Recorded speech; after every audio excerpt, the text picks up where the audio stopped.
I think that's what people are discovering and need to kind of understand. And anyone who thinks they can advance their own interests by supporting this kind of encroaching on civil liberties and civil rights, I think in the long run is mistaken and is doing great damage to the civil rights and civil liberties of all of us. And I don't think Jewish groups that have welcomed some of the steps Trump has taken or welcomed the seizing of individuals have really thought this through.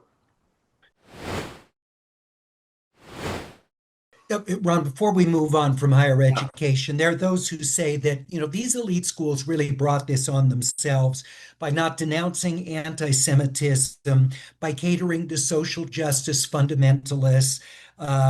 And do they have a point that these schools really got serious after Trump came after them? I know there was the lawsuit with UCLA or against UCLA that they settled with the students who alleged anti-Semitic behavior from which they were not protected. But is there something to be said that the sledgehammer that Trump is using is seeing results with these schools taking on policies that further protect Jewish students and that might lead to more political diversity on campus, more Well, ideological diversity? I guess the question is, what is the this they have brought on themselves? I mean, what Trump is pursuing with elite institutions goes way beyond any question of what they did or did not do during the Gaza protests. I mean, it's looking for a much broader range of interventions and grip for the federal government that is, I think, fundamentally much more about advancing an ideological agenda than it is about protecting Jewish students. I actually think Jewish groups, and who knows how this will go in the questions, I think Jewish groups have been woefully mistaken in seeming to welcome this at times or not condemn this at times because there is no version of state sanctioned suppression of speech or punishment of alternative views in which Jews come out a winner in the long run. I mean, I think the ADL has been bizarre during this, seeming to welcome individual actions that Trump has taken without kind of looking at the big picture. It goes to something that is much larger that I think we're going to talk about, which is the way in which elite institutions in every aspect of American life are basically betting they can make their own deal as Trump erodes the kind of basic constructs of democracy. They can make a good deal for themselves rather than joining together to resist the whole enterprise. And I think the history of all of these countries, whether it's Hungary or Putin's Russia or Turkey, is that you can't make a deal for yourself against a kind of an authoritarian, encroaching authoritarianism. I call it the Lando Calrissian principle. Larry, do you remember in the second Star Wars movie, The Empire Strikes Back, the Billy D. Williams character says at one point in his dealings with Darth Vader, this deal just keeps getting worse.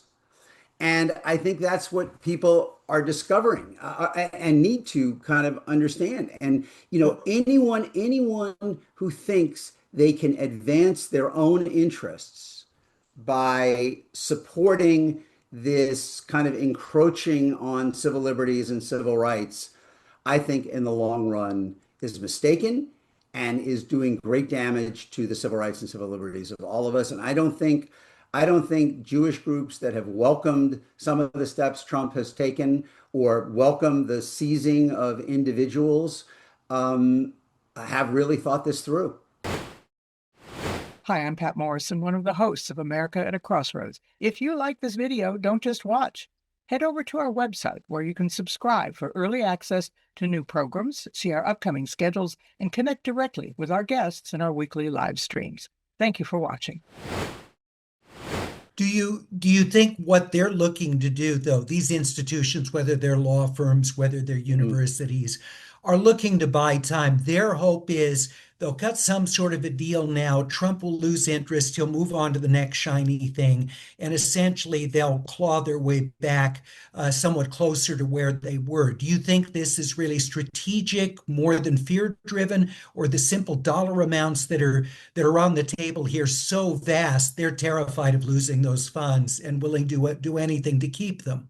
Well, I mean, maybe implicit in your questions, I think it's both. I think they are obviously fear. The very what was the very first law firm? Was it Skadden Arps where they sent the memo saying even if we win, we'll be destroyed because our clients won't want to hire us, and in fact said that other law firms were trying to poach their clients by saying you can't, they now have the scarlet letter on them. But that I think is ultimately wrong. It's a misguided calculation. I think the most important thing that has been written, and we can talk about this later, but it applies now. I think the most important thing that's been written in the Trump 2 was the op-ed in late July by, let me get the guy's name, David Pressman, was the US ambassador to Hungary under Biden. And he wrote an op-ed in the New York Times basically, I am watching here what I watch there, which is that all of these individuals, all of these individual institutions, all of these individual rich guys are betting they can make their own deal. And as you say, buy time, come out ahead, and maybe even benefit. And that's what we saw there. But in the process, they are emboldening the accretion of power that Trump is pursuing in the executive branch and the erosion of democratic safeguards. And that it didn't work there and it won't work here. You can't buy off someone with autocratic tendencies because in the Lando Calrissian principle, they can always come back and demand more and likely will come back and demand more.